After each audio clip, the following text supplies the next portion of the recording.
चलिए शुरू करते हैं हमारा आज का स्वाध्याय। आचार्य गुणभद्र स्वामी द्वारा रचित ये उत्तर पुराण जी का स्वाध्याय हम सभी कर रहे हैं। मंगलाचरण से शुरू करेंगे। मंगलम भगवान वीरो मंगलम गौतम गणी मंगलम कुंद कुंदाद्यो जैन धर्मोस्तु मंगलम।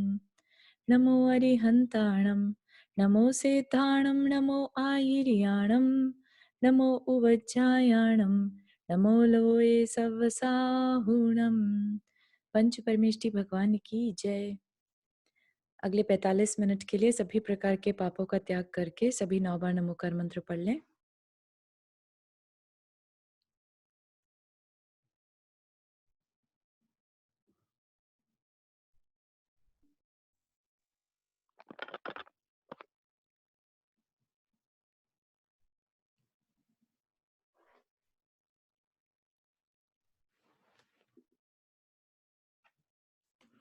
जी, तो हम लोग सगर चक्रवर्ती की कहानी सुन रहे थे, पढ़ रहे थे और उनके किस तरह से जब वो स्वर्ग में रहते हैं, आपस में अपने मित्र से बोलते हैं कि जो भी पृथ्वी पर पहले जाएगा, वो एक-दूसरे को संबोधन देगा, है ना? अब सगर चक्रवर्ती का जो जीव है, वो पहले आ गया ज़मीन मतलब भारत क्षेत्र में या मनुष्य भव में।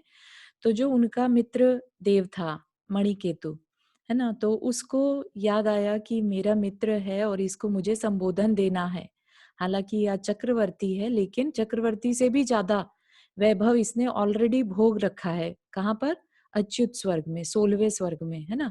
लेकिन आज क्या है, भूल गया उस वैभव को, उन भोगों को, सब कुछ भूल गया ये और अपने चक्रवर्ती के वैभव में ही एन्जॉय कर रहा है और उसको सबसे ज़्यादा लगाव किससे था? अपने पुत्रों के साथ, है ना? तो मणिकेतु जो था उसने एक अम, मतलब जैसे होता है ना कि अपना एक तरकीब सूझी उसे, तो कि किस तरह से येन केन प्रकारेण मतलब उसको वैराग्य उत्पन्न करवाना ही था, ठीक है ना? तो अभी वो डिसाइड कर रहे हैं कि ये चक्रवर्ती जो है, इसके लिए सब लाभों में पुत्र लाभ को ही लाभ मानता है। स्वर्ग और मोक्ष लक्ष्मी का लाभ इसके लिए लाभ नहीं है। तो ऐसा नहीं है कि वो पहले स्वर्ग नहीं रहा हुआ है ना? स्वर्ग रहा हुआ है लेकिन उसको कुछ याद ही नहीं है। ऐसे ही ये व्यवस्था है कर्मों की, जब हम अगले भव में चले जाते हैं तो पिछले भव का कुछ भी याद नहीं रहता, कोई एक्सपीरियंस याद नहीं रहता, सिर्फ थोड़े बहुत संस्कार आत्मा पर पड़े रहते हैं। तो स्वर्ग से कोई जीव आता है तो थोड़ा सा मंद कषाई जीव होगा। अगर वो ही जीव नरक से आएगा या क्रूर तिर्यंच प्राणी बना होगा तो उसका जो नेचर है वो थोड़ा अम, तीव्र कषाय वाला होगा। इतने संस्कार रहते हैं, है ना? उससे ज्यादा नहीं कि मैं क्या था क्या नहीं, जब तक कि कोई अवधि ज्ञानी मुनिराज ना मिल जाए और बता ना दे कि तुम क्या थे। तो अभी जो चक्रवर्ती है उसे सिर्फ पुत्र लाभ ही दिखाई दे रहा है। ऐसा समझकर ही यह पुत्रों में अत्यंत लीन हो रहा है। किसी समय सिंह के बच्चों के समान उद्धत और अहंकार से भरे हुए वे राजपुत्र सभा में विराजमान चक्रवर्ती से इस प्रकार निवेदन करने लगे। तो ये बताइए, कौन बताएगा कितने पुत्र थे सगर चक्रवर्ती के? हमने कल की 100 क्लास में 60,000 थे। हम लोगों ने रामायण में भी पढ़ा था, मतलब पद्म हाँ पुराण जी, में पढ़ा पद्म पुराण की में वो 60,000। पढ़ा था 60,000। बिल्कुल सही, 60,000। बाप बहुत सुंदर। था। ठीक है, तो वो 60,000 पुत्र या जो भी कह लीजिए, सारे के सारे तो नहीं आए होंगे, जो भी है राजपुत्र सभा में विराजमान चक्रवर्ती से इस प्रकार निवेदन करने लगे कि शूरवीरता और साहस से सुशोभित क्षत्रिय पुत्रों का यौवन यदि दुस्साह कार्य में पिता का मनोरथ सिद्ध नहीं करता तो वह यौवन नहीं है। ऐसे प्राणी के जन्म लेने अथवा जीवन धारण करने से क्या लाभ है? जन्म लेना और जीवन धारण करना ये दोनों सर्वसाधारण हैं, अर्थात सब जीवों के होते हैं। इसलिए हे राजन, हम लोगों को साहस से भरा हुआ कोई ऐसा कार्य बतलाइए कि जिससे हमारी केवल भोजन में सम्मिलित होने से उत्पन्न होने वाली दीनता अर्थात अधर्म दूर हो सके। तो अभी क्या, जैसे राजकुमार हैं, है ना? भोगों में लगे रहते हैं, हम ये देखते हैं, हम ये मानते हैं। लेकिन ये क्या कह रहे हैं, ये पुत्र इतने सजग हैं कि वो चक्रवर्ती के पुत्र होके भी कह रहे हैं कि हमें भी कुछ ऐसा साहस का कार्य करना है। ऐसे खाली बैठे-बैठे हम भोजन इत्यादि में अपना टाइम नहीं लगा सकते। यह सुनकर चक्रवर्ती ने हर्षित होकर कहा कि हे पुत्रों, चक्र से सब कुछ सिद्ध हो चुका है। हिमवान पर्वत और समुद्र के बीच ऐसी कौन सी वस्तु है जो मुझे सिद्ध नहीं हुई है? तुम्हारे लिए मेरा यही काम है कि तुम लोग मिलकर मेरी इस विशाल राज्य लक्ष्मी का यथा योग्य रीति से उपभोग करो। और वो ही उन्हें नहीं करना था, है ना? उपभोग, खाली उपभोग नहीं करना, वो कुछ करना चाह रहे थे। इस प्रकार राजा ने जब उन्हें बहुत निवारण किया, तब वे चुप हो रहे, सो ठीक ही है, क्योंकि शुद्ध वंश में उत्पन्न हुए पुत्र पिता के आज्ञाकारी ही होते हैं। मतलब कि वो ऐसा नहीं कि वहीं पर पिता से लड़ने बैठ गए हों कि नहीं ऐसे कैसे तुम कर रहे हो, हमारी बात क्यों नहीं सुन रहे हो, कुछ नहीं। वो चुपचाप होकर वापस चले गए। आत्मशुद्धि से भरे हुए राजपुत्र किसी एक दिन फिर राजा के पास जाकर कहने लगे कि यदि आप हम लोगों को कोई कार्य नहीं देते हैं तो हम भोजन भी नहीं करते हैं। पुत्रों का निवेदन सुनकर राजा कुछ चिंता में पड़ गए। वे सोचने लगे कि इन्हें कौन सा कार्य दिया जाए। अकस्मात उन्हें याद आ गई कि अभी धर्म का एक कार्य बाकी है। उन्होंने हर्षित होकर आज्ञा दी कि भरत चक्रवर्ती ने कैलाश पर्वत पर महारत्नों से अरहंत देव के 24 मंदिर बनवाए हैं। सो तुम लोग उस पर्वत के चारों ओर गंगा नदी को उन मंदिरों की परिखा बना दो।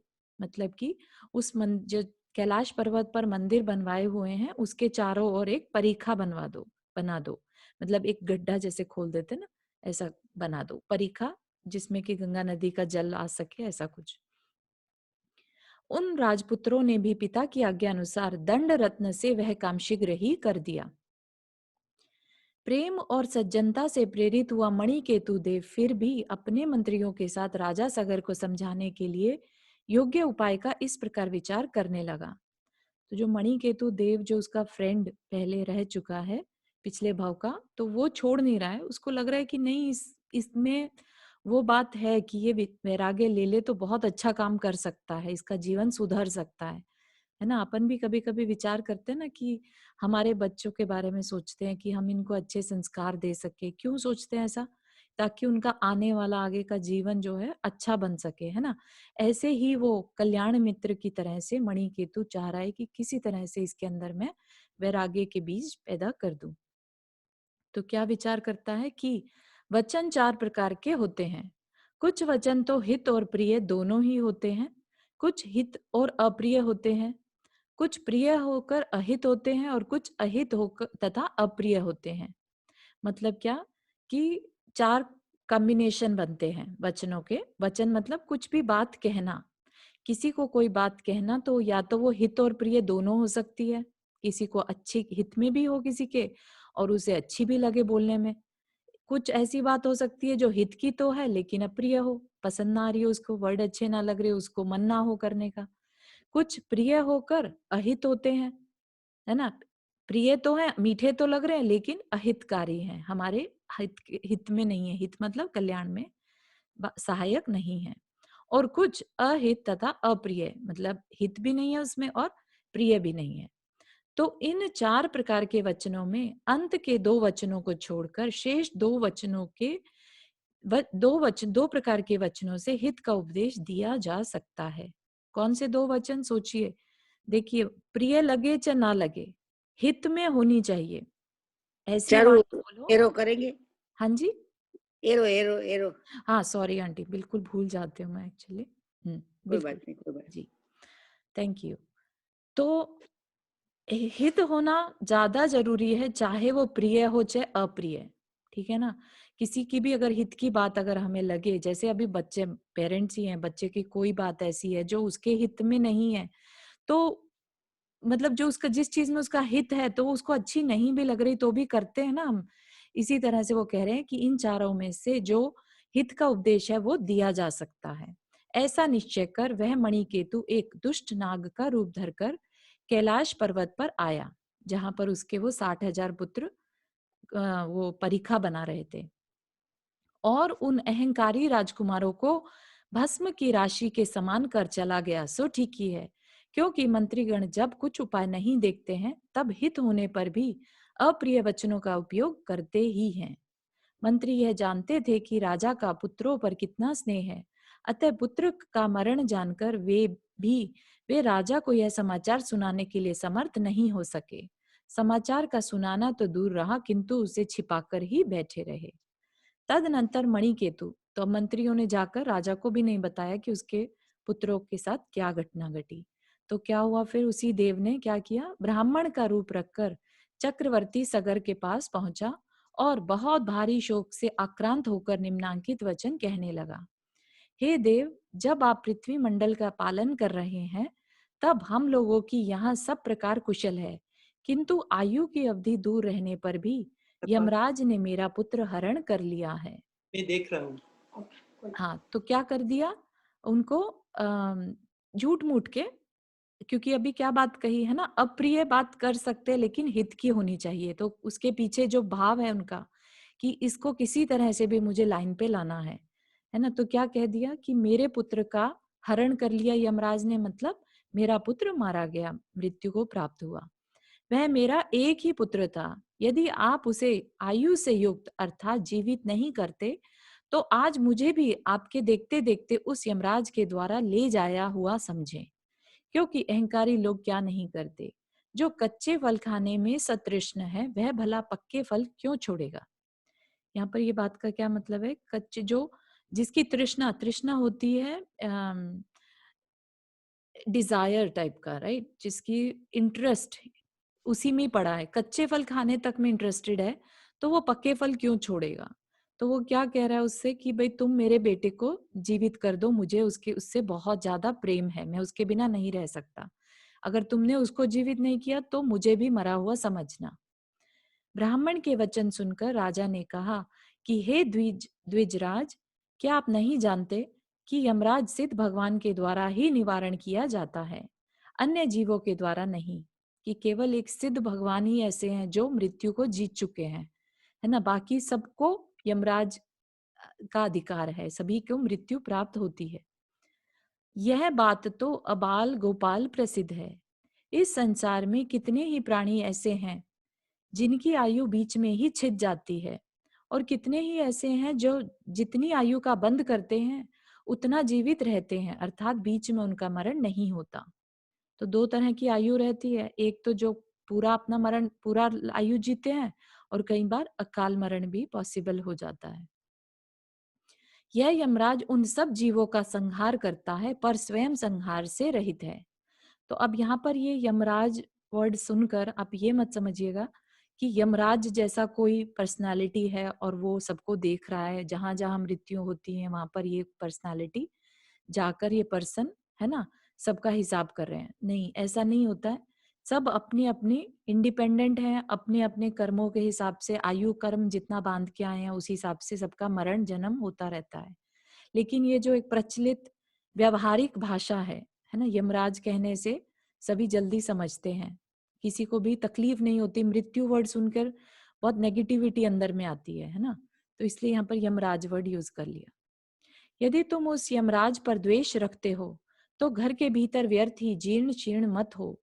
मोक्ष प्राप्त करने के लिए शीघ्र ही दीक्षा धारण करो, शोक छोड़ो।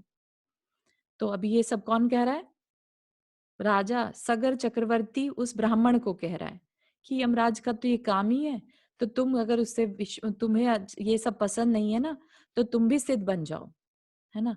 तो जब राजा सगर यह कह चुके, तो ब्राह्मण वेशधारी मणिकेतु बोला, हे देव, यदि यह सच है कि यमराज से बढ़कर और कोई बलवान नहीं है, तो मैं जो कुछ कहूंगा उससे आपको भयभीत नहीं होना चाहिए।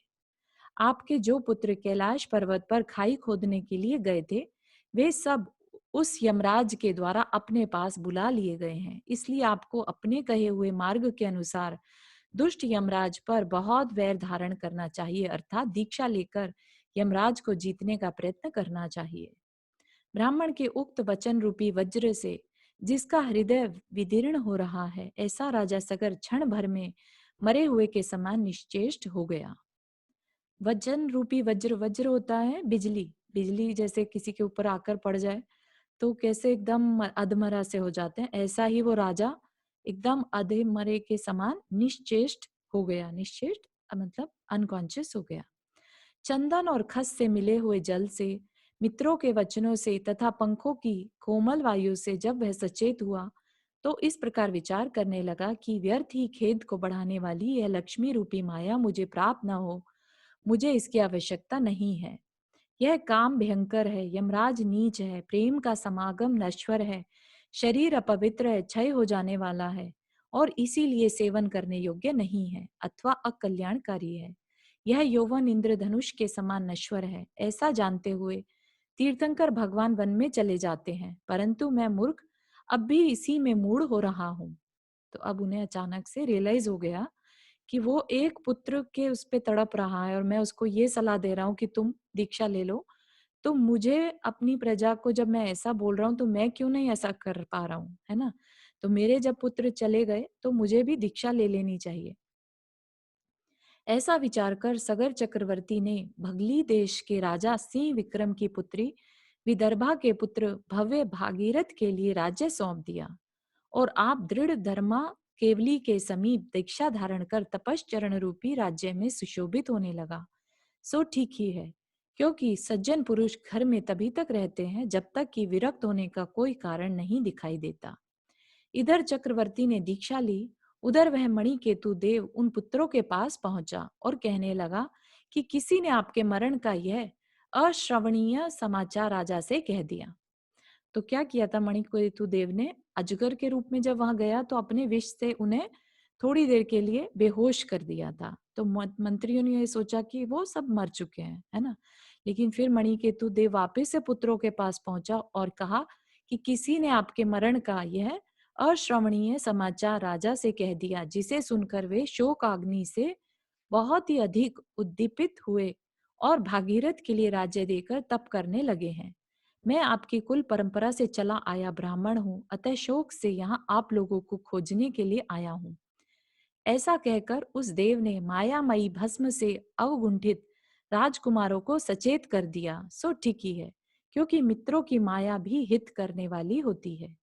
मित्रों की माया मतलब मित्रों का झूठ, है ना? मित्र जो भी कर रहे हैं, मित्र है अगर वो, शत्रु की बात नहीं कर रहे हैं यहाँ पर, है ना? यही पहचान है। अगर कोई आपका कैसा भी हित करने वाला हो तो वो कितना भी बड़ा शत्रु क्यों ना हो, फिर वो आपका मित्र ही कहलाएगा। ठीक है ना? तो यहाँ पर क्या कह रहे हैं? मित्रों की माया भी हित करने वाली होती है। मणिकेतु के वचन सुन उन चरम शरीरी राजकुमारों ने भी जिनेन्द्र भगवान का आश्रय लेकर तप धारण कर लिया। चरम शरीरी क्या होता है? जो उसी भव से मोक्ष जाने वाले हों, उनको चरम शरीरी कहा जाता है। चरम मतलब उत्कृष्ट शरीर, अब उसके बाद शरीर धारण नहीं करना पड़ेगा। ठीक है, तो उन्होंने क्या कर लिया? उसी समय तप धारण कर लिया। सो ठीक ही है, क्योंकि जो उचित बात को जानते हैं उन्हें ऐसा करना ही योग्य है। अब जो एक पुत्र वहीं रह गया था राजा के पास, जिसको कि राज्य सौंप दिया, वो जब भागीरथ ने यह समाचार सुना तब वह भी उन मुनियों के पास गया। किन मुनियों के पास? 60,000 जो उसके भाई अब मुनि बन चुके थे और पिता जो मुनि बन चुके थे, है ना? उसके लिए तो सभी मुनि हो गए ना। और वहां उसने उन सबको भक्ति से नमस्कार कर जिनेन्द्रोक्त धर्म का स्वरूप सुना तथा श्रावक के व्रत ग्रहण किए। वो किसके भाई चारों? हाँ, तो ये जो सगर चक्रवर्ती का सिर्फ एक पुत्र जो राज्य में था, हाँ, इसने सगर चक्रवर्ती ने उसे पूरी संपदा राज्य सौंप दिया। ठीक है, भागीरथ हाँ, नाम था उसका। और बाकी के जो 60,000 पुत्र थे, वो सब कैलाश पर्वत पर पारिखा बनाने के लिए गए हुए थे, खाई जैसी होती है ना? तो वहां पर ये हुँ, मणिकेतु ने उनके साथ एक माया रची। और ठीक है ना, यहाँ तक समझ में आया? हाँ, हाँ, है ना? तो अब जब वो सब के सब मुनि बन गए और राजा भी मुनि बन गया, तो जो भागीरथ नाम का पुत्र था जो राज्य संभाल रहा था, ठीक है, जब उसको पता चला कि उसके सारे भाई मुनि बन गए, है ना? तो वो उनको उनके दर्शन के लिए गया और वहां दर्शन करके उसने क्या किया? श्रावक के व्रत ग्रहण किए। ठीक है, उसने अपने नियम ये वगैरह ले लिए। ये चारों ये कौन-सा भगवान की चल रही है? ये सगर चक्रवर्ती की, पहले हमने अजितनाथ भगवान की पढ़ी थी, राइट? हाँ, हाँ, वो मालूम अब है। चक्रवर्ती, सगर चक्रवर्ती, पहले अच्छा, सेकंड नंबर के चक्रवर्ती। ठीक है। पहले सेकंड नंबर के भगवान देखे थे, अब सेकंड हाँ, नंबर पहले तीर्थंकर देखे थे, अब चक्रवर्ती। ठीक है। हम्म। अंत में मित्रवर मणिकेतु ने उन सगर आदि मुनियों के समक्ष अपनी समस्त माया प्रकट कर दी। मतलब कि सबके सामने अब उसने बता दिया कि ये सब उसका किया हुआ था और कहा कि आप लोग क्षमा कीजिए, इसमें आपका अपराध ही क्या है? यह तो आपने हमारा हित तथा प्रिय कार्य किया है। इस प्रकार के प्रसन्नता से भरे हुए शब्दों द्वारा उन सब मुनियों ने मणिकेतु देव को सांत्वना दी। जिसका कार्य सिद्ध हो गया है, ऐसा देव भी संतुष्ट होकर स्वर्ग चला गया। सो ठीक ही है, क्योंकि अन्य पुरुषों के कार्य सिद्ध करने से ही प्रायः महापुरुषों को संतोष होता है। वे सभी विद्वान मुनिराज चिरकाल तक यथाविधि तपश्चरण कर समेध शैल पर पहुंचे। समेध शैल मतलब समेध शिखर पर पहुंचे और शुक्ल ध्यान के द्वारा परम पद को प्राप्त हुए। परम पद को मतलब मोक्ष को प्राप्त हुए। उन सबका मोक्ष जाना सुनकर भगीरथ का मन निर्वेद से भर गया। निर्वेद होता है संसार से भय, एकदम उदासीन हो जाना, मतलब कोई इंटरेस्ट नहीं रहना, है ना। वैराग्य का ही एक रूप है ये। निर्वेद से भर गया, अतः उसने वर दत्त के लिए अपनी राजश्री सौंपकर कैलाश पर्वत पर शिवगुप्त नामक मुनि महामुनि से दीक्षा ले ली तथा गंगा नदी के तट पर प्रतिमा योग धारण कर लिया। इंद्र ने क्षीर सागर के जल से महामुनि भगीरथ के चरणों का अभिषेक किया, जिसका प्रवाह गंगा में जाकर मिल गया। उसी समय से गंगा नदी भी इस लोक में तीर्थ रूपता को प्राप्त हुई, अर्थात तीर्थ मानी जाने लगी। भागीरथ गंगा नदी के तट पर उत्कृष्ट तप कर वहीं से निर्वाण को प्राप्त हुआ। गौतम स्वामी राजा श्रेणिक से कहते हैं कि हे श्रेणिक, इस लोक तथा परलोक में मित्र के समान हित करने वाला दूसरा नहीं है। न मित्र से बढ़कर कोई भाई है। जो बात गुरु अथवा माता पिता से भी नहीं कही जाती, ऐसी गुप्त से गुप्त बात मित्र से कही जाती है। मित्र अपने प्राणों की भी परवाह नहीं करता हुआ कठिन से कठिन कार्य सिद्ध कर देता है। मणिकेतु ही इस विषय का स्पष्ट दृष्टांत है। इसलिए सबको ऐसा ही मित्र बनाना चाहिए। जो पहले शत्रुओं की सेना को जीतने वाले जयसेन हुए, फिर अच्युत स्वर्ग में महाबल देव हुए, वहां से आकर शत्रुओं द्वारा अजय सगर चक्रवर्ती हुए और अंत में अपना चरम शरीर अर्थात अंतिम देह नष्ट कर शरीर प्रमाणात्मा के धारक रह गए, ऐसे महाराज सगर सदा जयवंत रहे। है ना, कितना सुंदर चक्रवर्ती का वर्णन था। सब कुछ छोड़ना उन्हें इजी हो गया, सिर्फ एक पुत्रों का मोह था, जो कि उनके एक कल्याण मित्र ने येन केन प्रकारेण कितनी मेहनत करी लेकिन छुड़ा ही दिया। तो मोह छोड़ना आसान है, निमित्त अच्छे मिलने चाहिए। ठीक है, यहाँ तक किसी को कोई प्रश्न before we move on to next chapter? Sagar Chakraborty को तो मोह का वो कर दिया, राइट? बट उनके पुत्रों को भी किया ना हाँ, उनके साथ पुत्रों में। को भी जाके किया। यस, बिल्कुल। ना सिर्फ उनके खुद को बल्कि उनके ना सिर्फ मित्र को बल्कि मित्र के पुत्रों तक को, है ना। कितना हाँ, बड़ा और जो कल्याण एक पुत्र मित्र था। बच्चा था उसको भी बाद में वो भी ले लिया, उसने भी दीक्षा, हाँ, मतलब एक सभी बच्चा ने ले था लिया। वो भी, बिल्कुल। बहुत हाँ सुंदर। हाँ, तो ठीक है। लास्ट में क्या था, सगर उसने क्या, आपने क्या लास्ट लास्ट पैराग्राफ उसमें हाँ, क्या सगर उसे चक्रवर्ती। कहा, उसके वो बताया ना एक चीज, कहाँ से हाँ हाँ, कहाँ। पहले जयसेन थे, राजा थे, फिर हाँ मुनि दीक्षा ले ली थी, समाधि मरण हाँ। किया, फिर अच्युत स्वर्ग में महाबल नाम के देव हुए, फिर वहां से च्युत होकर अजय सागर सगर चक्रवर्ती हुए और फिर वहां से अपना कल्याण कर लिया। ओके, अच्छा, पहले महाबल देव थे। हाँ जी। ओके, केना थैंक जी, यू। आपने हाथ रेज किया। हाँ, मुझे समाव ऐसा याद रहा है कि जब हमने पद्म पुराण पढ़ा था, जी। तो ये जो सारे पुत्र थे सगरवत चक्रवर्ती के, हम्म, वो सही में अंदर चले गए थे, हाँ जमीन के अंदर। हाँ, और ये दीक्षा नहीं हुई थी उनकी, वो उन्होंने साथ में कुछ ऐसा किया था पिछले भाव में, तो सारे के सारे एक साथ मृत्यु को मृत्यु को प्राप्त ऐसा। हुए। हाँ हाँ, हाँ, बिल्कुल सही है, बिल्कुल सही है, पर ऐसा यहाँ ही पे है। कुछ और है। हाँ, यहाँ पर कुछ डिफरेंट है कि वो मोक्ष गए और यस, पद्म पुराण जी में हमने वैसा पढ़ा था। तो देख सकते हैं इनमें कौन सा हम ज्यादा सही माने, है ना। क्योंकि मुझे कंफ्यूजन हो गया, मैं मुझे हाँ ऐसा हाँ लगा हाँ, कि आई शायद मुझे अंडरस्टैंड, ऐसा क्योंकि याद जब है। मैंने पढ़ा था तो मुझे भी यही क्वेश्चन आया था। लेकिन ठीक है, अपने को जो पढ़ने से शिक्षा मिलनी चाहिए, है ना, वैसा हाँ, अपन सीख लेते हैं कि ठीक है, दैट इज 60,000 ओके, पुत्रों आई का जस्ट वांट मरना टू इससे मेक अच्छा श्योर है कि वो दैट। मोक्ष चले गए, वो ज्यादा अच्छा है। हाँ, सही है, I just want to make sure कि मैंने नहीं नहीं, कुछ बिल्कुल गलत ठीक है, नहीं आपका सुना था। सोचना समझना बिल्कुल सही है। ओके, बहुत थैंक यू। सुंदर कि आपको याद रहा कि वहां पर हमने क्या पढ़ा था। Very nice. तो अब हम पढ़ेंगे संभव नाथ भगवान का तीर्थंकर जो हुए उनका चरित्र है ना, उनकी कहानी। ठीक है, शुरू करते हैं। तो सारे जितने भी तीर्थंकर रहेंगे ना, उनका सेम टू सेम जीवन रहेगा। ठीक है, थोड़ी बहुत परिवर्तन उनके पिछले भवों में भले ही रह जाए, लेकिन करंट भव में ऑलमोस्ट सेम रहता है। जिस तरह से उनका जन्म होगा, गर्भ कल्याणक, ये सब सिमिलर रहते हैं। ठीक है, तो आपको बहुत अच्छे से रिपीटिशन होने से याद हो जाएगा। एक क्वेश्चन है चारू हाँ जी, जी, सॉरी हाँ टू जी, इंटरप्ट, जी। बट ये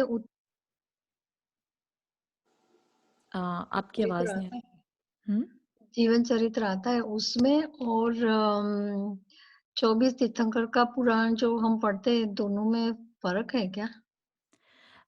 24 तीर्थंकर पुराण में मैंने नहीं पढ़ा एक्चुअली, सॉरी अभी उसको, लेकिन देख सकते हैं क्या डिफरेंस आएगा। अभी हमने जो कहानी पढ़ी उसमें सगर चक्रवर्ती के कहानी में डिफरेंट है, जो पद्म पुराण जी में प्रकरण बताया था और यहाँ पर जो है उनमें डिफरेंस है। ठीक है ना, हाँ, जो तो ये हिंदू प्रश्न हम जिज्ञासा समाधान में पूछ सकते हैं। हिंदू मान्यता में भी सगर चक्रवर्ती के 60,000 पुत्र मर गए थे, और भागीरथ जो थे वो उनके लिए मतलब बेसिकली उनका भागीरथ ने जाके फिर वहां पे उनका क्रियाकर्म किया था। और अच्छा अच्छा, गंगा को ये भी है कि उन्होंने गंगा को बुला लिया था, इन द सेंस उन्होंने गंगा को झेल लिया था। हाँ पुराण हाँ। में भी ये था कि उन्होंने गंगा का कुछ किया था तब। गंगा को वहां पर परीक्षा चारों तरफ बना दी थी, तो अपन कर सकते हैं, कंफर्म कर सकते हैं, that is not a problem, है ना, नो वरीज। ठीक है, तो अब हम शुरू कर रहे हैं संभवनाथ तीर्थंकर की कहानी। जिनका ज्ञान सामने रखे हुए समस्त पदार्थों को प्रकाशित करने के लिए दर्पण के समान है, तथा जो सब प्रकार के पाखंडों के विस्तार को नष्ट करने वाले हैं, ऐसे संभवनाथ तीर्थंकर मेरा कल्याण करें। है ना, हम सभी अंदर में अपने भावना कर सकते हैं, हमारा कल्याण करें। इसी पहले जम्बू द्वीप के पूर्व विदेह क्षेत्र में सीता नदी के उत्तर तट पर एक कच्छ नाम का देश है। उसके क्षेमपुर नगर में राजा विमल वाहन राज्य करता था। जब हम कुछ अजित एरो चला गया। हाँ, एरो चला गया।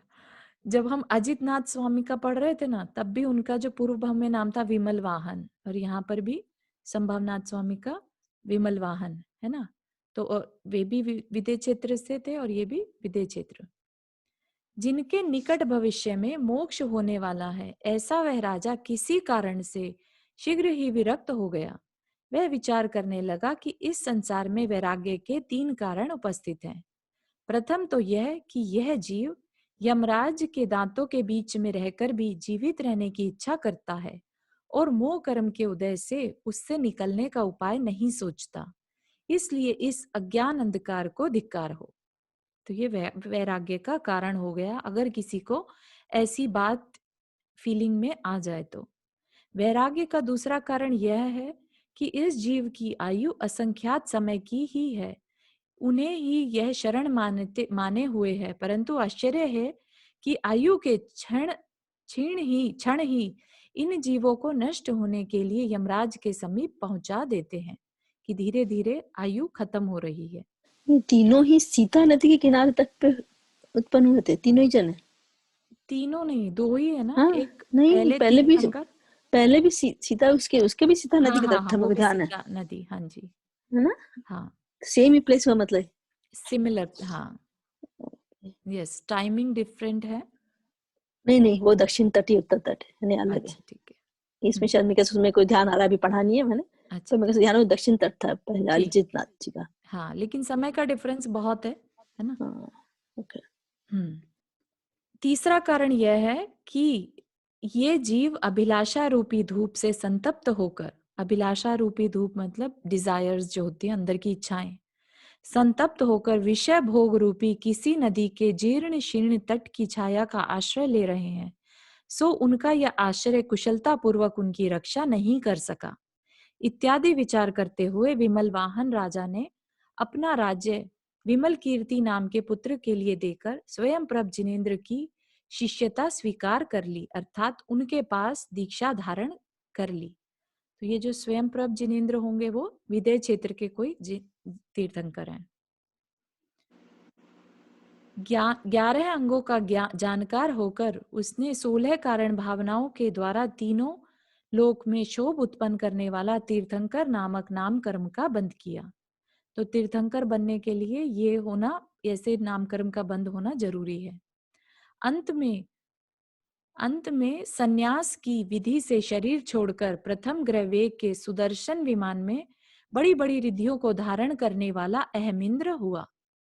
अहमिंद्र आप लोग को बताया था ना, जैसे जो भी 16 स्वर्ग से ऊपर है, ग्रहवेग कह लीजिए, अनुत्तर अनुदिश विमान जो भी है, राइट, उनमें जितने भी देव हैं वो सब अहमिंद्र होते हैं। उनको, उनके ऊपर कोई ऑर्डर चलाने वाला नहीं है और ना ही वो किसी के ऊपर ऑर्डर चलाते हैं। तो सब अपने आप में इंद्र हैं, अहम इंद्र। 23 सागर की उसकी आयु थी, 60 अंगुल ऊंचा उसका शरीर था, शुक्ल लेश्या थी, 11.5 माह में एक बार श्वास लेता था, 23,000 वर्ष बाद मन से आहार का स्मरण करता था, उसके भोग प्रविचार से रहित थे। प्रविचार से रहित थे मतलब काम आदि उसमें नहीं थे। 7वें नरक के अंत तक उसका अवधि ज्ञान था, मतलब ऑल द वे। ये स्वयं प्रभ में कैसे ना अपनी वो आ रही है ना 24वीं भविष्य की, उसमें है जिनेंद्र, स्वयं प्रभ जिनेंद्र में तो नहीं हो हाँ, सकता, पास्ट है। में होंगे ना। नहीं, ये पास्ट की में तो नहीं। विदेह क्षेत्र के हैं, ये तो हाँ, विदेह नाम क्षेत्र के सेम हो हैं। सकते हैं, दैट इज ओके। अच्छा अच्छा, जी, ओके। क्योंकि ये तो हम बहुत पुराना पढ़ रहे हैं, इतिहास पढ़ रहे हैं ना। ओके, उनको नाम याद आ जाता है। No worries. हम लोग ठीक है, तो बड़ी शांति में बोलते हैं ना, इसलिए मेरे को याद आ गया शायद। हाँ हाँ, तो ये नाम कर्म होने, तीर्थंकर होने का जरूरी, इसमें कुछ मेरे को नहीं समझ आई। हाँ, ये जो है ना, बार बार हम पढ़ेंगे इसमें, तीर्थंकर नामक नाम कर्म का बंद किया। तो क्या है तीर्थंकर, कोई भी तीर्थंकर बनते हैं तो है तो वो मनुष्य ही, कर्म भूमि के मनुष्य, राइट। तो वो ऐसा क्या करते हैं कि वो तीर्थंकर कहलाते हैं? वो क्योंकि पिछले किसी भव में, 2 या 3 भव पहले ही उन्होंने तीर्थंकर प्रकृति मतलब ऐसे नाम कर्म की प्रकृति का बंध किया था। समझ गई, इसलिए वो उदय में आती है, और जब वो उदय में आती है तो वो तीर्थंकर पदवी, उपाधि उन्हें मिल जाती है। थैंक यू सो मच, या समझ गई। ठीक है। और जो ये ग्रैवेक में उत्पन्न हुए, अहमिंद्र हुए, तो अहमिंद्र देव को इतनी पावर रहती है कि वो ऊपर से लेके नीचे तक 7वें नरक के अंत तक उनका अवधि ज्ञान रहता है। वो एक अलग बात है कि वो उस अवधि ज्ञान को यूज नहीं करते। क्यों यूज नहीं करते? क्योंकि जो ऊपर के देव होते हैं ना, जितना जितना ऊपर जाता है देव बन के, उतनी उतनी उनकी चंचलता कम हो जाती है। आपने नोटिस किया होगा, व्यंतर जाति के देव को हर चीज में कौतूहल रहता है, हर चीज में उनको एक्साइटमेंट रहती है, पता करना रहता है ना। और फिर जैसे जैसे वैमानिक देवों की तरफ ऊपर ऊपर जाएंगे तो उनको बीच में घुसना, पता करना, अवधि ज्ञान लगाना, ये सब की इच्छा खत्म होती चली जाती है। उन्हें सिर्फ अपने कल्याण की मतलब रहता है, ठीक है ना। तो इवन दो उनके पास पावर है, लेकिन वो उसका यूज नहीं करते। अवधि ज्ञान के क्षेत्र में गमन करने की शक्ति थी। जितने क्षेत्र में अवधि ज्ञान लगा सकते थे उतने क्षेत्र तक वो जा भी सकते हैं, लेकिन फिर भी वो जाते नहीं। उतनी ही उनके शरीर की प्रभा थी और उतनी ही दूर तक उनका वैक्रियक शरीर आ जा सकता था। इस प्रकार वह श्रीमान उत्तम अहमिंद्र अणिमा महिमा आदि गुणों से सहित, ये क्या है अणिमा महिमा, क्या है? देवों की रिद्धियां हैं, बुद्धि है कि वो रूप बदल सकते हैं, छोटा बड़ा। अणिमा होता है बहुत अणु जितना रूप बना लेना, महिमा होता है बहुत विशाल का रूप बना लेना। तो इतने इस तरह की अणिमा महिमा आदि रिद्धियों से सहित था, तथा 5 प्रकार के पुण्योदय से प्राप्त होने वाले अहमिंद्र के सुखों का अनुभव करता था। अतनंतर इसी जम्बूद्वीप के भरत क्षेत्र में श्रावस्ती नगरी का राजा दृढ़ राज्य था। वह इक्ष्वाकु वंशी तथा काश्यप गोत्री था। उसके शरीर की कांति बहुत ही उत्तम थी। तो अभी वो अहमिंद्र के सुखों का बता रहे हैं और साथ ही साथ जम्बूद्वीप के भरत क्षेत्र में श्रावस्ती नगरी के बारे में बता रहे हैं। क्यों बता रहे होंगे? क्योंकि अब जो उस देव की आयु सिर्फ 6 माह बची है, तो अब उसको कहीं ना कहीं तो जन्म लेना है, तो उसे जहां जन्म लेना है वहां की बात बता रहे हैं।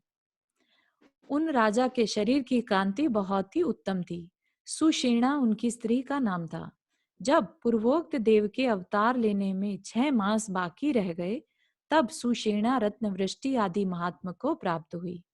ठीक है, तो ये याद हो गया अभी सबको कि इंद्र कुबेर को आज्ञा देते हैं, क्योंकि जैसे ही जिस भी ऊपर के स्वर्ग को अगर स्वर्ग के देव को अगर तीर्थंकर बनना है, राइट, तीर्थंकर के रूप में जन्म लेना है, गर्भ में आना है, तो क्या होता है, सौधर्म इंद्र जो कि पहला स्वर्ग का देव है ना, उसका आसन कंपायमान हो जाता है 6 महीना पहले उसको।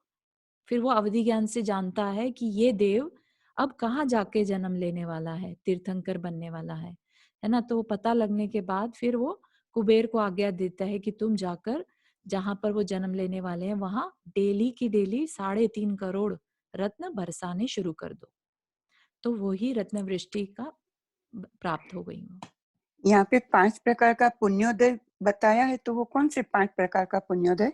हाँ, 5 प्रकार के पुण्योदय जो मुझे समझ में आते हैं वो कषाय, एक तो उनकी कम रहती है, राइट, वहां पर प्रविचार नहीं रहता, उनके लेश्या जो है वो शुक्ल लेश्या, तो ये सब क्या है, पुण्य के उदय से ही रहते हैं। ठीक है ना, तो ये सब चीजें रहेंगी तभी वो सुखों का अनुभव वहां पर कर सकते हैं। उसके अलावा कुछ होगा तो वी कैन फाइंड आउट, है ना। 5 प्रकार के पुण्योदय से प्राप्त होने वाले अहमिंद्र के सुखों का अनुभव करता था।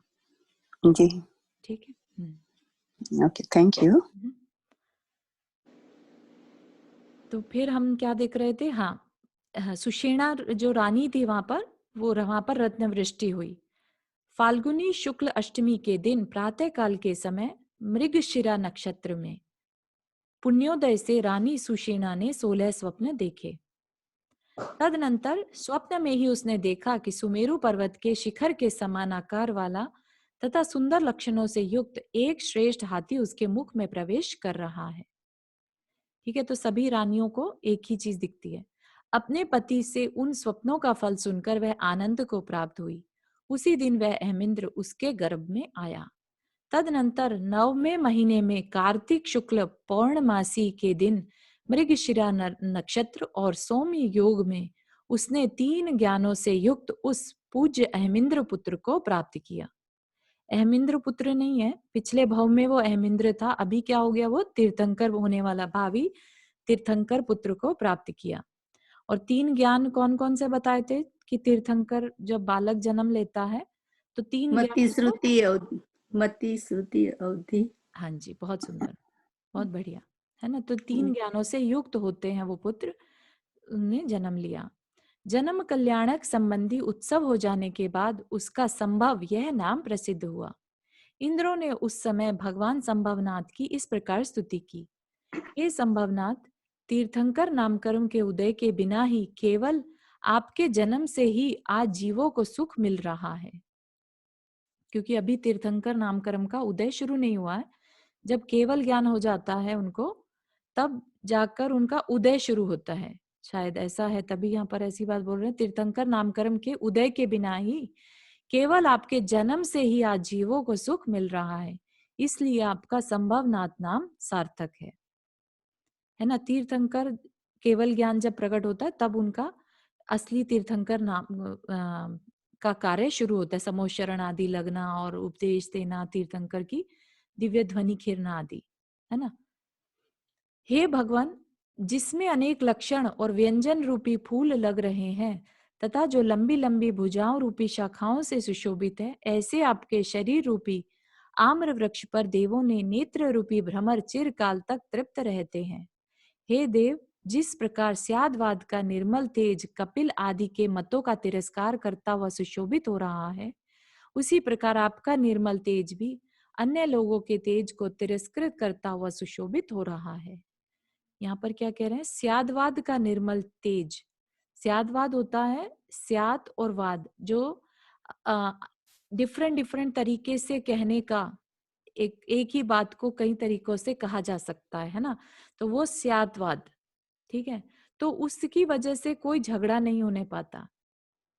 तो ऐसी जिनवानी की शक्ति है, स्यादवाद का एक बहुत पावरफुल टूल है कि जिसकी वजह से कोई झगड़े का कारण नहीं बनता। तो कोई भी वाद विवाद हो, अगर वो स्यादवाद शैली में प्रेजेंट करेगा अपनी बात को कि इस तरीके से किस अपेक्षा से बात कही जा रही है ना, तो वो कह रहे हैं यहाँ पर कपिल आदि, कपिल कौन थे? कपिल एक ब्राह्मण थे, है ना, कपिल ब्राह्मण थे और वो उनका वाद विवाद हुआ जैन के साथ जैसे, तो वो तिरस्कृत हो गए। तो ऐसा ही आपका तेज है जो अन्य लोगों के तेज को तिरस्कृत कर रहा है। ठीक है, तो ये उपमा दी है एक तरह से। जिस प्रकार सब जीवों को आह्लादित करने वाली सुगंधि से चंदन जगत का हित करता है, उसी प्रकार आप भी साथ उत्पन्न हुए 3 प्रकार के ज्ञान से जगत का हित कर रहे हैं। हे नाथ, आपके स्नेह से बढ़ा हुआ यह लोक दीपक के समान कारण के बिना ही हित करने वाले तथा खजाने के समान दे दीप्यमान आपको नमस्कार कर रहा है। सब लोग आपको बिना दीपक के समान कारण के बिना ही हित करने वाला, मतलब कि बिना वजह भगवान सबका कल्याण करते रहते हैं, हित की बात करते रहते हैं। उन्हें ये मतलब नहीं रहता कि कौन सुन रहा है और कौन नहीं सुन रहा। तथा खजाने के समान दे दीप्यमान आपको नमस्कार कर रहा है। कौन? यह लोक। इस प्रकार स्तुति कर जिसने आनंद नाम का नाटक किया है, ऐसा प्रथम स्वर्ग का अधिपति सौधर्मिंद्र माता पिता के लिए भगवान को सौंपकर देवों के साथ स्वर्ग चला गया। तो क्या होता है कि जब सौधर्मिंद्र उनका जन्म अभिषेक करके वापिस लेके आता है उन्हें, ठीक है, तो फिर वहां पर वो आनंद नाम का एक नाटक करता है और खुद उसमें बहुत सुंदर नृत्य करता है।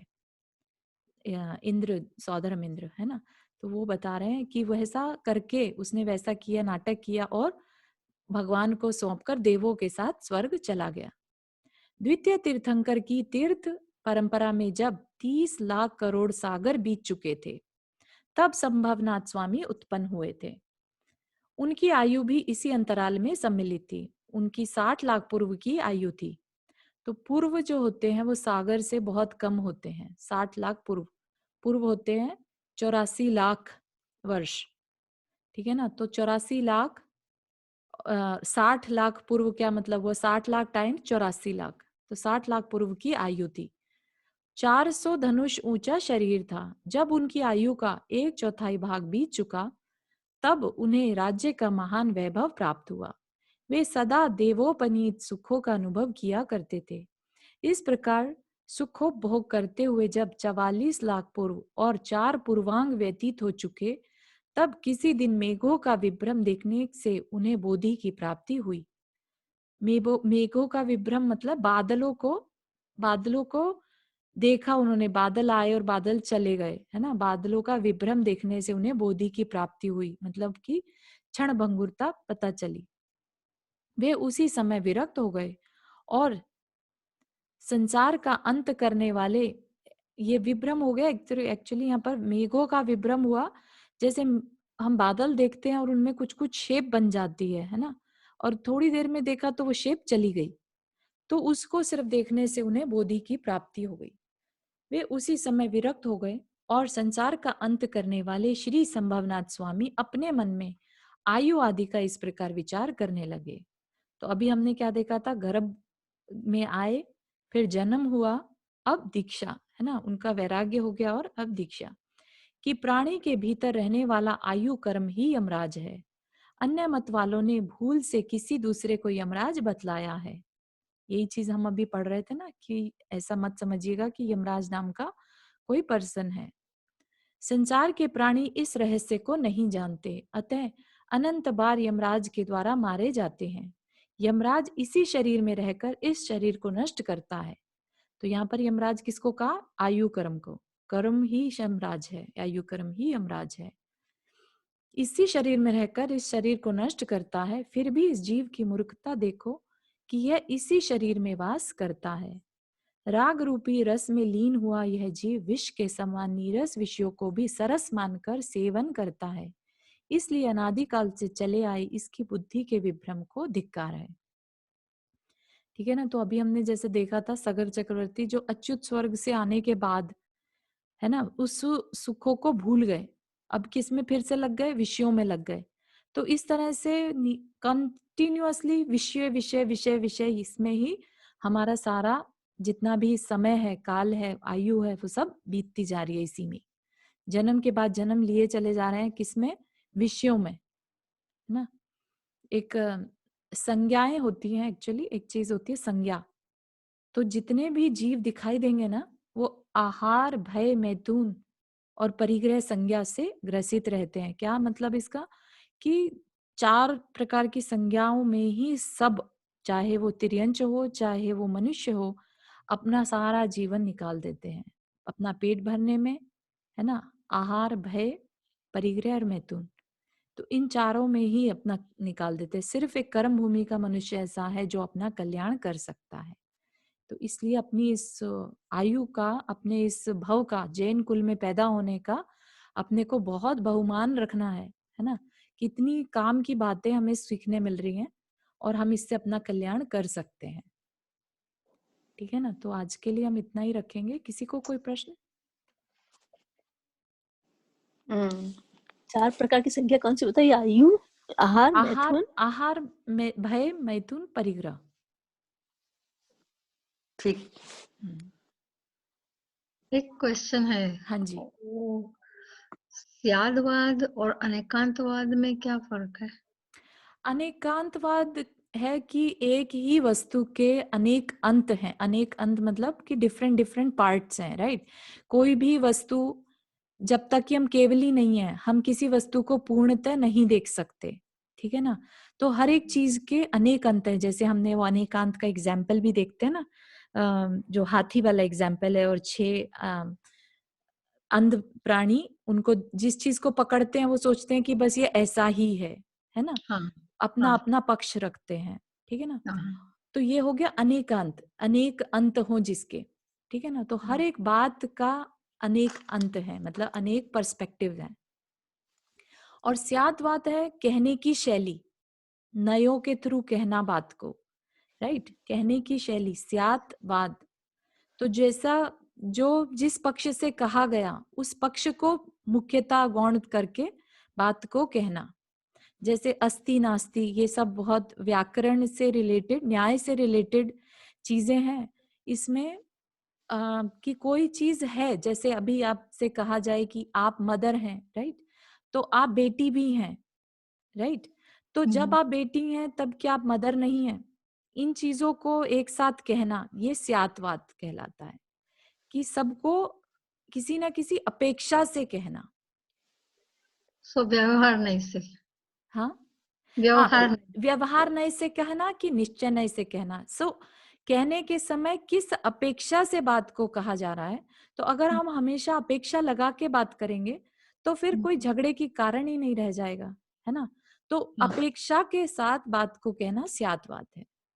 अच्छा, hmm, okay, very clear, thank you. Hmm. और और दूसरा चारू क्वेश्चन, जी, चारू दूसरा जी, क्वेश्चन है मुझे थोड़ा सा, थोड़ी सी समरी, इतना गया उसका जरा बोल दो ना। हाँ हाँ, बता रहे। रीटा जी, आपका शायद क्वेश्चन पूरा नहीं हुआ, आप कुछ और पूछ रहे हैं? हाँ, एक क्वेश्चन और था कि अजितनाथ और संभवनाथ दोनों तीर्थंकर के बीच में सागर चक्रवर्ती हुए थे, ठीक है सागर ना? चक्रवर्ती, हाँ। सागर चक्रवर्ती, ओके, थैंक यू। हाँ, तो ये उसी क्रम से चलेगा जिस जिस क्रम में चलाका पुरुष होते गए, राइट? अब अगर बलभद्र हो गए इस बीच में तो उनकी जानकारी दे दी जाएगी। तो एक तरह से ये काल के हिसाब से चल रहा है। ठीक है? सागर चक्रवर्ती के समय अभी अजितनाथ भगवान का उनका समय हो चुका था पूरा, उनके और संभवनाथ भगवान के बीच में वो हुए सागर चक्रवर्ती। तो बट अजितनाथ शासन भगवान का तीर्थ काल चल रहा था। हाँ, बस वही, हाँ, हाँ, जब सागर शासन चक्रवर्ती। उनका चल रहा था, हाँ दैट्स व्हाट। जी, जी, ठीक है, जी, थैंक यू। श्योर। सुशीला आंटी, और आप ये हाँ पूछ जी, रहे हैं कि क्या पढ़ा आज हमने? नहीं ये क्या पढ़ा नहीं, इतना जो 2 दिन पढ़ा है ना, हाँ तो जी, उसका जरा थोड़ा सा। हाँ हाँ, कि क्या सीखा हमने? हाँ, अच्छा, नहीं नहीं, तो थोड़ा उसकी समरी जरा दे दो। हाँ हाँ हाँ, तो हमने अभी हमने पहले, सबसे पहले अजितनाथ स्वामी का चरित्र पढ़ हाँ, रहे थे। हाँ, वो समझ में आए। हाँ, ठीक है। उसके बाद फिर सागर चक्रवर्ती का चरित्र पढ़ रहे थे, हम्म, ठीक है ना? और अब हमने संभवनाथ स्वामी का चरित्र शुरू किया है, हाँ ठीक है? वही। और संभवनाथ स्वामी कौन से तीर्थंकर है? तीसरे नंबर के, है ना? हाँ, तीसरे नंबर की। हाँ, तो एक तरह से जो शलाका पुरुष होते हैं ना, 64 शलाका पुरुष होते हैं, उन सब की हम कहानी पढ़ते चले जाएंगे। हाँ हाँ ठीक है, तो उनमें से कुछ तीर्थंकर होंगे, कोई चक्रवर्ती होगा, कोई बलभद्र होगा, कोई नारायण, कोई प्रति नारायण।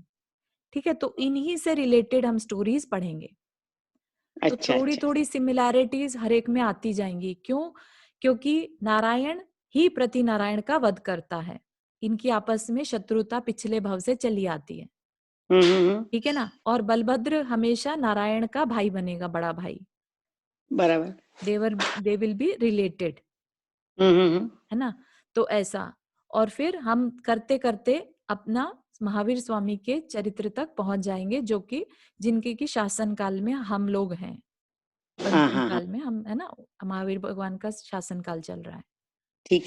तो ऐसे हम करते चले जाएंगे, और बार बार सिमिलर चीजें पढ़ने से हमें बात समझ में आने लगेगी कि समझ देखो, में आ रहा है ना, क्योंकि ये जो हम पढ़ रहे हैं ये भी मनुष्य थे। ठीक है ना। हम्म। कहाँ हाँ से शुरू हुए थे और कहाँ पहुंच गए, कहाँ पहुंचे। कितनी उत्कृष्टता। तो उत्कृष्ट जीवों का चरित्र पढ़ने से हमारे अंदर भी तो उत्कृष्टता आएगी ना। एक तरह का अंदर में कॉन्फिडेंस आएगा कि जब वो कर सकते तो हम क्यों नहीं कर सकते, है ना। बराबर। तो आइडियल पर्सन बनने से हम उनके जैसा बनने की हमारे अंदर इच्छा बनेगी। ये हम्म। हमारा पर्पस है, ये कहानियां पढ़ने का। एक तरह से अच्छी कहानियां पढ़ने से हमारे अंदर अम, बल बढ़ता है, मनोबल बढ़ता है हमारा, है ना। ठीक। हाँ, उनकी लाइफ बराबर। में तकलीफें आई तो हमारी लाइफ में आ गई तो क्या बड़ी बात हाँ बराबर है। है ना। हाँ, रुक्मणी जी आपने हाथ रेज किया। हाँ जय जी ने। जय जी ने। चारू, मेरा थोड़ा सा इससे हटके एक चीज पूछनी थी जी। कि जैसे धातु खंड किधर होता है, मैं थोड़ा कंफ्यूज हो गई कि और उसमें पंच कल्याणक धारी क्या, तीर्थंकर जो हुए तो पंच कल्याणक धारी क्या कहलेंगे? पंच कल्याणक तो सबके ही होते हैं। हाँ, ऐसा देखिए, पहले तो आपका पहला प्रश्न कि धात की खंड क्या है। ठीक है, तो हाँ, जैसे हम हैं, कहाँ हैं हम? जम्बू द्वीप। जम्बू द्वीप में। ठीक है ना। तो ठीक है। जम्बू द्वीप पहले आया एक सर्कल जैसा। ठीक है ना। हाँ, उसके बीचों बीच बिल्कुल सुमेरु पर्वत आ गया। ठीक है। ठीक है। उसके बाहर क्या है? लवण समुद्र। ठीक है, हाँ, हर ठीक द्वीप है। के बाहर समुद्र होता है। समुद्र, हाँ ठीक है, ठीक है। अब उस समुद्र के बाद फिर द्वीप आया एक, तो हाँ, वो द्वीप इस घातकी खंड द्वीप। हाथ की खंड। ठीक ओ है। अच्छा अच्छा। हाँ, ठीक है। ठीक, तो तो ये तो हो इसमें गया जो पहला। तीर्थंकर होते हैं, उसमें तो ये नहीं कहते थे अकृत्रिम चैतन्य होते हैं, या कोई तीर्थंकर अपने जैसे अब इसमें जम्बूद्वीप में तीर्थंकर होते हैं वैसे ही बनते हैं? वैसे ही होते हैं एक्चुअली। जो ऑल डिफरेंसेस की वो दुगने रेशो का है। लाइक उसका क्षेत्र जो है ना वो डबल है। लाइक अच्छा, हाँ जैसे हाँ हाँ। हमारे यहाँ पर कितने भरत क्षेत्र हैं? भरत क्षेत्र, एक भरत क्षेत्र है ना। एक, तो वहां हाँ, पर कितने हैं? 2। दो, हाँ ठीक है, तो हाँ हाँ ऐसा सब हाँ कुछ हाँ। डबल हो जाएगा वहां पर। अच्छा, तो जो ठीक है, ये तो बाकी सारी तीर्थंकर व्यवस्था सेम है। नहीं, तो जो तीर्थंकर अगर वहां कोई होते हैं, क्योंकि एक जगह मैंने पढ़ा कि जो इनका जीव होगा, ये क्या कहते हैं, रावण का जीव, वो जो है वहां बनेंगे धात की हाँ, खंड में, ठीक है। पंच कल्याणकधारी तीर्थंकर। और जो लक्ष्मण है वो पुष्कर द्वीप के महाद्वीप में पंच ठीक है। कल्याणक। तो ठीक ये है, मतलब ऐसे जैसे जम्बू द्वीप में होते हैं भरत बिल्कुल क्षेत्र में, वैसा ही, ऐसे ही बिल्कुल वैसे ही। बिल्कुल सेम टू ओके, सेम। हाँ, उनकी व्यवस्था में कोई ठीक है। डिफरेंस नहीं आएगा। ओके ठीक है। Okay, thank you thank you. Just क्षेत्र डिफरेंट रहेगा, लेकिन घात की खंड के बाद पुष्कर द्वीप हाँ, धात की खंड के है बाद, ना। हाँ तो ठीक है। या ठीक है, ओके, थैंक यू। बढ़िया। चलिए, तो एक जानकारी कि कल क्लास नहीं है, परसों भी क्लास नहीं है। हम लोग मंडे मिलेंगे। ठीक अच्छा, है। वो क्यों? वो क्यों? वो क्यों नहीं? 31 है ना, कल शाम को ओ नहीं है। अच्छा, ओहो, मैं तो भूल ही गई। हाँ। हाँ, वो तो याद ही नहीं रहता। अच्छा, कल तो हाँ, 31 तो है, हम ठीक नए है। साल पर मिलेंगे अब। हाँ ठीक है और ठीक है। तो हम कब लोग तक? मतलब कब मिलेंगे? अब हम लोग अब मंडे हम को? मंडे मिलेंगे। आई हैव टू ठीक चेक है, कि मंडे को क्या है, शायद 3 तारीख है। मंडे को 3 नहीं, तारीख है मेरे 4th है। ख्याल। जनवरी 4 है और ओह, कल 4th। कल को है ना हमारे यहाँ 24 आवर्स का नमोकार मंत्र जाप भी तो है ना। हाँ हाँ हाँ, जाप है। और वैसे भी 31st है, हमने पहले ही बोल दिया था कि 31st को हाँ हाँ क्लास नहीं रहेगी। ठीक है 31st एंड ठीक है 1st है ना। और ठीक है फिर ठीक है हाँ, तो 4th को मिलेंगे हम लोग। ठीक है तब तक आप ठीक है। अपने को कोई भी प्रश्न हो, कुछ भी है, स्वाध्याय कंटिन्यू रखिएगा, चाहे 10 मिनट का ही हो। हाँ हाँ ठीक है ठीक है। ठीक है, मुझे सभी के लिए नया साल। आप मुझे ये लिंक भेज देंगे कहाँ मैं डाउनलोड कर सकती हाँ हूँ। जी, बिल्कुल अभी भेज देती हूँ। Thank you. Sure. Thank you. तो तो ये सभी जम्बू द्वीप और जो कि घातकी खंड 2 है, हाँ राइट? जी, ये दोनों के बीच में कोई कनेक्शन मनुष्य लोग को नहीं मालूम पड़ता, राइट? कि जम्बू द्वीप में ये हो रहा है और घातकी खंड में ये हो रहा है, तो ये कनेक्शन ऐसे नहीं मालूम पड़ता, राइट? हाँ, ऐसा नहीं, हम आभास नहीं कर सकते कि वहां पर इस समय क्या चल रहा होगा, अनलेस राइट कि हम राइट अवधि ज्ञानी हो। आई अवधि नो। ज्ञानी मुनिराज जो अगर होते तो वो पता हम्म। कर सकते थे। तो ये आपने बोला ना अभी कि लाइक लक्ष्मण जी और रावण जो हम्म, डिफरेंट डिफरेंट जी जी। खंड में थे, तो ये दोनों को मालूम पड़ता है, राइट? वो दोनों अवधि ज्ञानी। हाँ, उनको पता चल पाएगा आगे चल के, अभी तो नहीं। लाइक हो सकता है उनको बता दिया हो प्रतीन्द्र सीता के जीव ने उनको, लेकिन हम्म। उनको पता चल जाएगा क्योंकि वो जब जन्म लेंगे तीर्थंकर बनने वाले होंगे, राइट? तो वो अवधि ज्ञानी होंगे। राइट तो लेकिन उनको मन अगर वो जहां मर्जी चाहे अवधि ज्ञान लगा सकते हैं कि हाँ, मेरे साथ जो वो नरक में वो जीव था वो आज कहाँ है ना। I know. तो पर ये पहले तो एक जो साथ में थे ना, एक ही प्लेस पर थे ना, लाइक हाँ जी, हाँ जम्बूद्वीप जी, में। बिल्कुल बिल्कुल। पर राइट। मुझे तो लगता ये है इसमें पद्म पुराण में तो नहीं बताया था। वो तो राम जी जो बन गए थे मुनि, हाँ, उन्होंने उनसे सीता को पूछा था। बताया था। बिल्कुल बिल्कुल। उनसे पूछा था। और एक चीज में भी, हाँ, चारू, मेरी एक और रिक्वेस्ट थी, जी। जैसे भी पद्म पुराण के बहुत सारे हैं तो तुम एक फोल्डर बना के हाँ उसमें हाँ वो हाँ, डाल के आपने पद्म बोला था, पुराण। मुझे समय नहीं लगा हाँ एक्चुअली। हाँ, कोई बात नहीं, क्योंकि चक्कर के वो बहुत सारे हो जाते हैं ना। आई टोटली तो अग्री एक and I wanted to folder do पद्म दैट। पुराण का, एक फोल्डर उत्तम पुराण का, फिर जी वो जी, उत्तम पुराण में रखते रहोगे ना तो वो बिल्कुल देखने में बिल्कुल नहीं आसानी तो ना रहेगी। यूट्यूब पे डाल दो, यूट्यूब पे। बिल्कुल बिल्कुल बिल्कुल, विल डू। यूट्यूब का तैयार करो, बहुत इजी हो जाएगा सबके लिए। यूट्यूब तो नहीं, लेकिन हाँ, ड्राइव का ही रखते हैं अभी।